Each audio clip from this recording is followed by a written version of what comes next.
thank you so much for having me appear before you. This is a wonderful occasion for me. There's a lot of things going on at my university, and we just want to share a few things that we are doing. Again, every dental school is every dental school. It's all different. There's not one that's the same.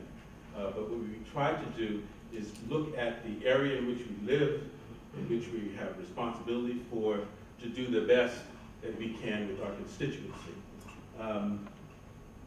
The purpose of this is just to see how dentists and our profession can affect the overall healthcare system. We believe we can do that.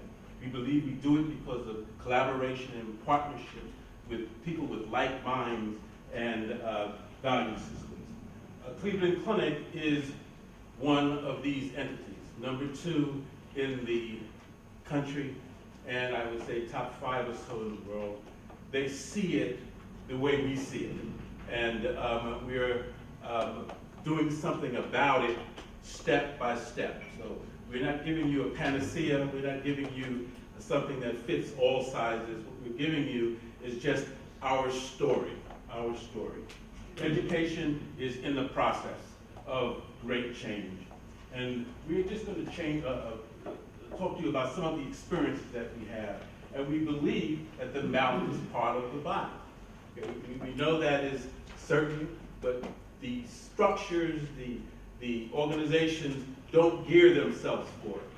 So we're in many times on the margins of the entire holistic health for the patient or wellness for the patient. We need to be brought in. But we don't want to lose the certain types of I think, advantages we have as dentists in our country, which is entrepreneurship.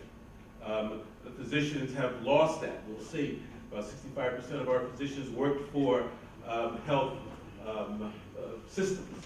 We don't want to go that way. We want to have our independence, but we also want to have the ability of becoming important in individuals' lives, so we become holistically involved. We see 500 million encounters across the country between dentists and our patients. We are significant in that way. We focus on prevention with fluoridation, and we've started that. We have been part of early detection from the beginning. And these qualities about what we do is so necessary now to realign our system from an acute care system to a preventative care system. When we do these things, we become a team, and that team is expressed by consumerism from the public saying that I want to be where I need to be for optimum amount of healthcare. I don't care about your ego.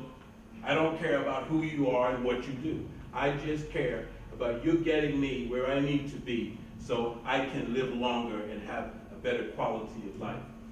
Hospitals are looking at that because the way we're going, we cannot take care of the growth in costs as we expressed in Poland, in our country as well.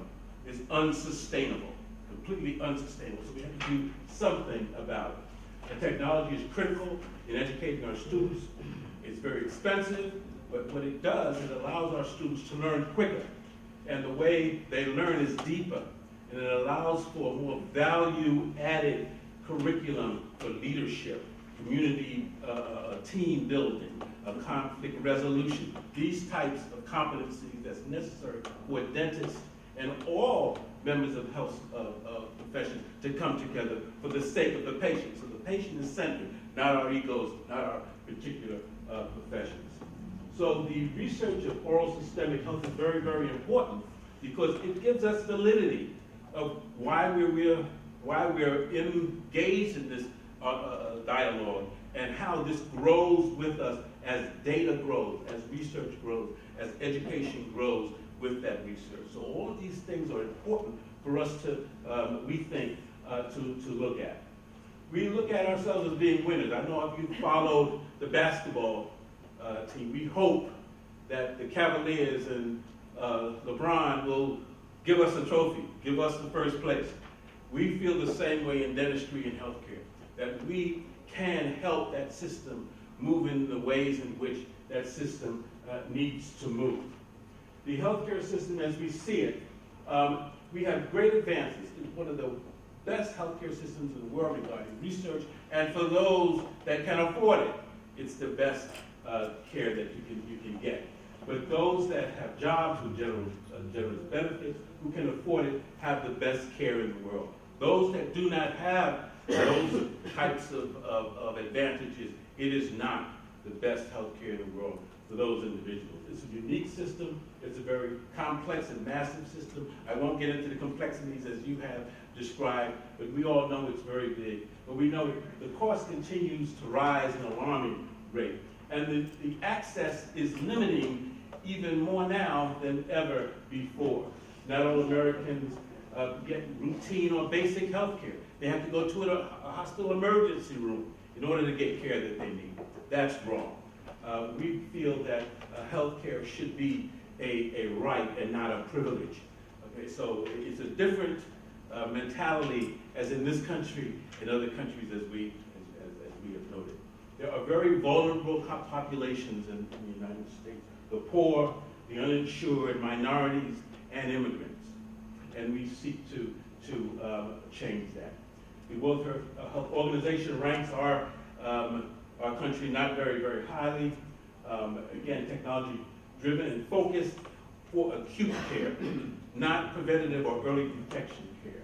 That free market situation has a wonderful appeal in becoming competitive and producing the types of research and things that you need. But there's an underside to it, underside in access, underside in quality of care for those, and the underside of not having profit as the motivation for people in healthcare. So you end up with a healthcare that's financed publicly and privately.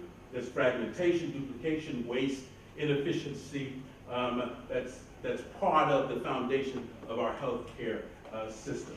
Again, it's a wonderful system if you can afford it, and there are gaps where other people, in those areas do get health care. But we're just talking about generalities right now, just generalities. Okay, so we don't add up to national health insurance in other countries. We know there's positives and negatives to that. In this country, you can get basic health care here, but again, there's those that object to it in some ways and are for it. So I don't want to get into that conversation. But again, those who have health insurance in our company, those that are underneath the governmental program, which has limited benefits compared to private health insurance, and if you can afford out-of-pocket services, then you're in great shape. We see that the healthcare costs of the sickest of the 10% of the population accounts for 64% of our expenses. We spend 6 times or more for just administrative costs, because it's not centrally located as the government or in other instances. So we need to do something else. We need to look at something outside of the box. The public health insurance, we have 2 types. Medicare, as you know, for those that are older, and we don't, as far as dental health is concerned, have too much to do with that, other than if there's an automobile accident, that there's some overall medical problems associated with that. Medicaid is the big part of our health piece for low-income individuals and families. But again, they're limited in scope for benefits. 190 million individuals or so have health insurance. That's dwindling, okay, which is something that we didn't foresee. Insurance companies are dwindling, okay? Something that we have not seen before. And nearly 50 million of our population is undershored or uninsured, okay? And that's not as bad as the dental undershored population, which is 110 million individuals. Okay, so again, you have sort of a tale of 2 cities here, a tale of 2 cities that we have to look at. An attempt to make things work is the Affordable Care Act. You've heard about it. It started in 2010. I'm not going to talk too much about it, but it is a requirement for individuals to obtain minimum essential coverage or pay taxes or penalties. The program was written by Congress, which was a miracle unto itself because of the fighting that occurs in Congress. 16 million Americans were added to the health rolls, but numerous attacks to the ACA. Over 60 attempts to repeal this bill, down political lines, down value lines, people voting against their own self-advantage, which is something, again, that's unusual. There is extra paperwork associated with this, but greater accessibility for those from the health side, and a little more for those on the dental side. Estimated 5 to 8 million or more young people, children, can be added to this program. Question mark of the viability of this program because of insurance companies pulling out, states not participating the way they had planned to participate. So there's a question mark on what are we going to do with this program for an attempt to make it right by others. What's really impacting the situation is we're living longer. And we're living longer, we're getting chronic diseases. These chronic diseases are increasing the burden and challenges to our system. People are living longer. But if you see these elements, dentistry is involved in this. Again, the mouth is associated with the body. It's up to us and others to make a constant effort to increase our research in these particular areas, because we do make a difference already, and we want to increase that difference. About $153 billion is lost in productivity because of these chronic diseases. Right now, $106.6 million is saved by the screening and by the impact of what's going on with dentists within their practice, referring patients that have early signs of chronic disease. We need to do more of that. And we need to have a system where that can happen for us. Very important is that 27 million individuals in the United States see no physician at all. 108 million see the physician and see no dentist. So that juxtaposition, that dialogue, that communication between these two professions will make a great impact in referrals, early detection, and what have you, as we look at the demographics as far as these individuals that are being seen by physicians only. They're children, by and large. Okay, so we need to see them. We need to know that the physician is a conduit for us, and we are a conduit for them for the sake of the general patient. So we look at dentistry as part of healthcare. Okay? With over 300 million people, 2/3 of our population have outstanding health care, but 110 or more have no access to insurance. So today, 25% of our nation's children live in poverty, which would be in that Medicaid grouping. So we have work to do. Our #1 chronic disease for American children is caries, as you was mentioning in Poland. Okay. It is still a chronic disease of #1 effect of our children. The predominant burden of these individuals are low-income people. 20% of our children have 80% of the oral needs. And you see the difference between over $100 billion of domestic gross domestic product to over $2.5 trillion in the national system, health system. Okay, those numbers are still in the same proportion that they are.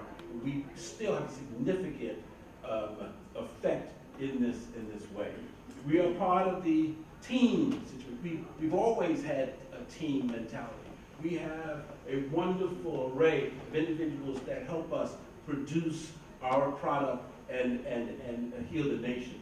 In the U.S. Health and News and World Review, dentistry was #1 for the second time, okay, within 5 years. Okay, so they look at the work and family balance. They look at the prestige of dentists around the country. And that bodes well for our positioning as equal partners in the health team. We're going through major transitions. Numbers of dental schools. There's 66 dental schools in this country. We don't know if there's too many or not so much. Okay, so we have to look into that. There's rising student debt. We have no default rate, thank goodness, yet. But we are accumulating a tremendous amount of debt for our students.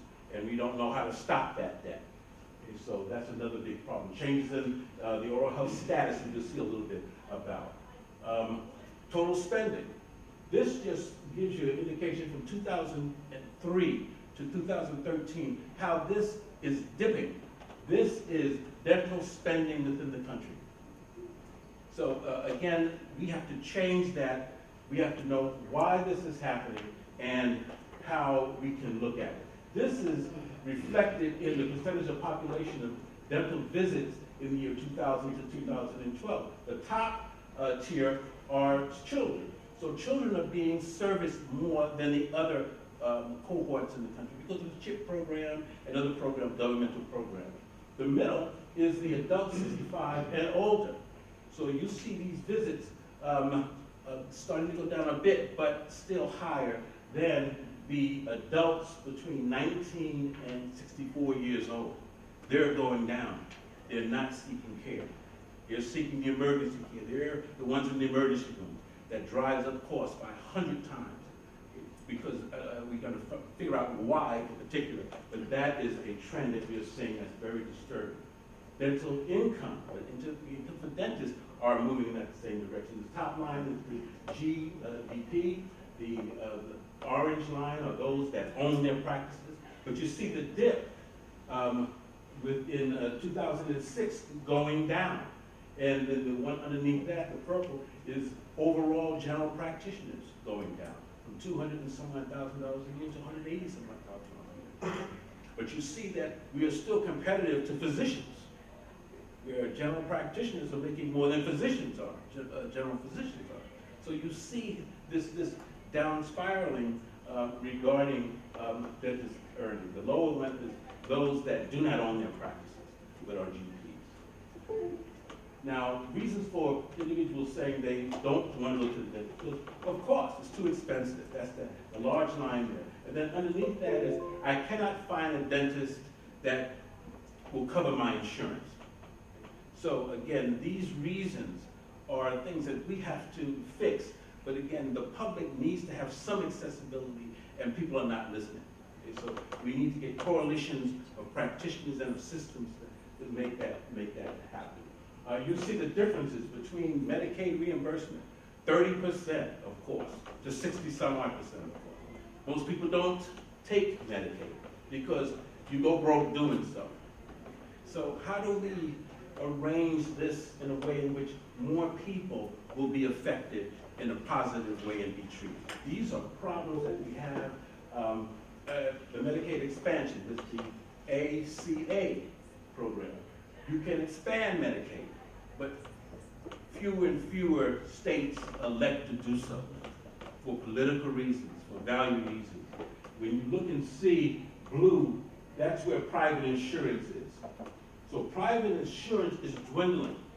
We need to talk to those that own companies, that own business, the importance of healthcare and understanding of the weight it carries on our society when people are not able to function because they're in pain or not there. So looking ahead, what are we looking for? We're looking for a new way, a new change. This is emanating from general health, that the provider-centric focus. I'm a doctor, not a physician. I'm a doctor, you're not. You're a dentist. No more. The patient is centered in this. The provider is together centered for the consumer or for the patient. Value proposition is there. Quality of care and the wellness of the entire patient. Not just I put X number of procedures in the patient, but again, how does that affect someone who has chronic disease? How does that affect someone in the quality of their life? How do we measure that? People talk about it, but it's hard to measure. So we are looking to have a best of the best minds looking at how that's measured. Patient flow. Should it be just episodic or fragmented, or should it be continuous and coordinated? So the electronic health record system is extraordinarily important. But coming out of the patients into the private practitioners of medicine as well as dentistry. So we don't have to reproduce data again and have redundancies and waste. So inpatient focus, not so much in the hospital. Dental homes, homes outside, opening up. Metro General Hospital, which is in Cleveland, is building a smaller hospital and other satellites within the community so people can get to where they need to get to and have the same quality of care. Individuals approach, now population approach. How do we treat the entire neighborhood? How do we treat the entire state? How do we do what we need to do to do more for others? And not just treating disease and like, but wellness, health. What I'm doing for you, I should be paid keeping you healthy, keeping you well. What is health? What is wellness? We need to look at those things. Do we double down on Medicaid? Do we mandate, that's what we're trying to do, the adult dental coverage in Medicaid? We need to be strategic in doing that. Provide resources to dentists to succeed in Medicaid, particularly in our schools, because it's 60%, 30% of course. So we have to treat more patients. How do we do that? Okay, how do we teach students, as you mentioned before, that are learning, or practitioners that are challenged by individuals to slow your pace down, but still hit those numbers in order for the dental schools to succeed and practices to succeed? Do we shape the payment models to promote the outcome and quality measures? We have to plan those things. Promote dental care as essential parts of health, not just the margins anymore. We need physicians to help us do that. Promote mandated health benefit coverage, to break down silos between dental and medicine worlds. And that's what we're trying to do, the things that we're trying to do. And to change the value proposition to get other healthcare professionals engaged in screening and referring. Some of our physicians do CLITs for our pediatric patients because they see more young people at 108 million than we do. They don't see the dentist. So again, they can refer their dentist, these patients, as well as hold off some disease states. Two things that we're really looking at as far as our country is concerned is racial and ethnic minorities now make up more than half of U.S. births. So when we talk about that population is challenging the system already, but this is what the future is going to be. Also, the majority of physicians are now employees. So the hospital systems that they're employed by have plans, policies, edicts that will affect their behavior. So when you look at Cleveland Clinic and the behaviors that will be affected by this new policy that we are involved in, we then have a collaborative piece that helps us tremendously. Our school, founded in 1892, various departments. We have our class, 75 individuals. This is our school building, right here, been there for 50 years. This is the complex of our dental school, nursing school, and medical school. We've been there together, working together, collaborating together, and because of that, with Cleveland Clinic, we are producing this new building.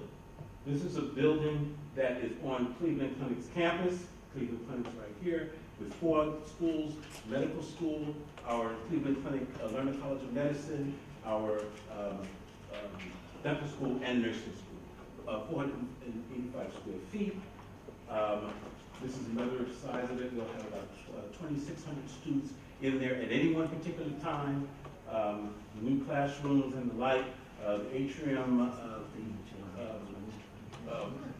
Atrium is the size of a football field, and this is where we are. We are supposed to be opening up as of May of 2019, and across the street will be our dental clinic. This is our dental clinic, and it is 130,000 square feet. All of our offices are in there.